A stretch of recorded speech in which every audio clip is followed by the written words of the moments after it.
The phone rang just after midnight. I almost didn't answer. But the voice on the other end made sure I did. Laughter. Cruel. Familiar. "Old man," he said, "we have your son. Bring 500,000 to the docks, or he drowns. Come alone." My hand didn't shake, my voice didn't rise. I just asked, flat, "How many men you got?" 12, he chuckled. "Why?" I let the silence stretch. Then I gave him the only truth that mattered. My confirmed kill count is 237. I paused, then added, "Check your security cameras." For a moment, there was only breathing on the line. Then static. Then chaos. Screams in the background. "Those 12, I said softly, "they're bleeding out in the bar. You'll be number 238. And I hung up.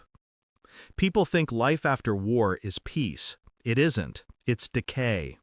18 years as a SEAL sniper, then retirement. A taxi driver, moving ghosts around the city for cash. I told myself I left it all behind, that I could be a father instead of a weapon, that my son would never know the things I had done, the things I had seen. But men like me don't get clean slates. The past doesn't let go. It stalks you, waits for your weakness, then rips open the door. When the cartel took him, they didn't just kidnap a boy. They tore the lid off the coffin I'd nailed shut. And they were about to find out what crawled out of it. I started with their networks, old contacts, old skills. The city has eyes if you know where to look. Street cameras, credit trails, informants who still owed me from years back. Within hours I had their routes mapped, their safe houses marked, their faces printed in my mind like targets through a scope. Every step, every movement, calculated. I didn't tell the police, couldn't. Men like these had them on a leash. Instead, I moved alone. Always have, always will. But inside, the storm built. Memories of his laugh, his small hand gripping mine, the way he asked me once, "Dad, are you brave?" And I had lied. Told him bravery was just staying alive. Now I had to prove I wasn't lying. The truth arrived with the first bullet. One of theirs, not mine. Fired too late, too sloppy. He never saw me. None of them did. The bar was their nest. 12 men, drunk on power, drunk on fear.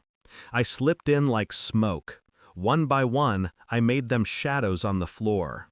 No wasted shots, no noise, just silence filling the cracks.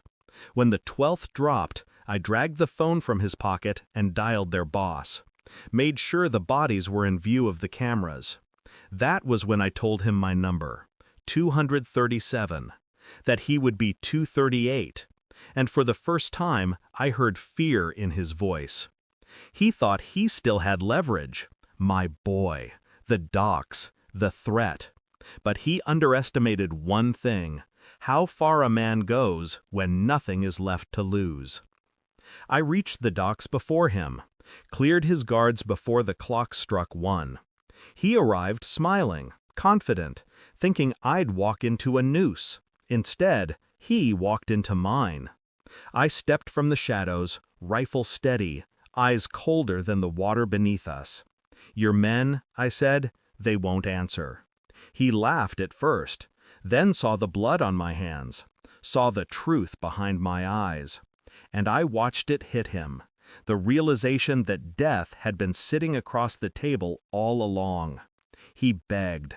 They always do. I didn't speak again, didn't need to. The shot ended it.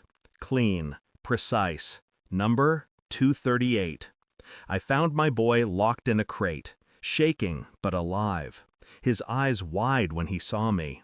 "Dad," he whispered. I pulled him close. For the first time in years, my hands shook, not from fear, from the weight of what I had just unleashed. He'll never know the details, never know how easily I slipped back into the man I once was, the killer beneath the father. But I know, and I'll carry it forever. Peace is a lie. Normal life is a costume. What I am, what I've always been, is a weapon. And weapons don't retire. Thanks for watching. Don't forget to like, share, and comment. Subscribe now to Cheating Stories Insight World for more amazing stories.